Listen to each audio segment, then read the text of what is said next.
Hello friends, आओ पढ़ ले चैनल पर फिर से आप सभी का स्वागत है। और आज हम सब्स्टिट्यूशन मेथड पढ़ेंगे। Substitution method linear equation in two variables में वेरिएबल्स की वैल्यू को फाइंड करने के लिए यूज़ किया जाता है। तो सबसे पहले तो मैं आपको ये बता दूं कि लीनियर इक्वेशन क्या होती है और linear equation in two variables क्या होती है। जैसे फॉर एग्जांपल मैं यहाँ पर लिखूँ 3x + 4 = -10। तो 3x + 4 = -10 ये मेरी एक लीनियर इक्वेशन होगी। लेकिन यहाँ पर ये लीनियर इक्वेशन जो है वो एक ही वेरिएबल में रहेगी और इसमें एक वेरिएबल कौन सा है, ये x है। तो इस हिसाब से ये linear equation in one variable हो जाएगी। और अगर मैं टू वेरिएबल की बात करूँ तो ये हो जाएगा 3x + 4y = 5। यहाँ पर मेरे पास दो वेरिएबल है, एक x और एक y। तो इसलिए ये equation linear equation in two variables हो जाती है। अब लीनियर इक्वेशन क्यों इसे बोला जाता है, क्योंकि इसमें वेरिएबल की जो हाईएस्ट पावर होती है वो 1 होती है।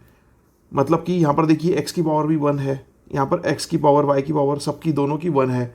तो इसलिए ये एक लीनियर इक्वेशन होगी और ये वाली इन वन वेरिएबल होगी और ये इन टू वेरिएबल होगी। तो ये तो हो गया लीनियर इक्वेशन के बारे में इंट्रोडक्शन पार्ट। अब लीनियर इक्वेशन का पेयर आता है। अब हम जो पढ़ने वाले हैं इसमें ये इस तरह से पढ़ेंगे कि पेयर ऑफ लीनियर इक्वेशन को सॉल्व करना है। मतलब समझ लीजिए कि हमारे पास क्वेश्चन लिखा हुआ है 2p - 3q = 2।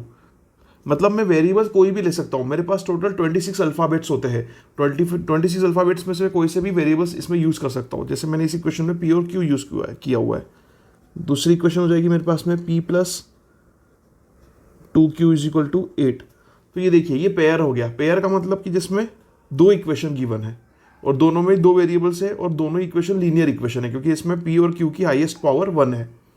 तो इनको सॉल्व करके हमें p और q की वैल्यू निकालनी है और वही मेथड हमें सब्स्टिट्यूशन यूज़ करना है।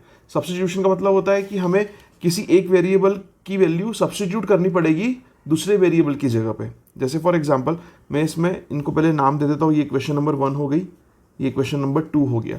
अब इक्वेशन 2 मैंने यूज़ करी और यहाँ से p की वैल्यू निकाली। p = मैं लिख सकता हूँ 8 - 2q। ठीक है।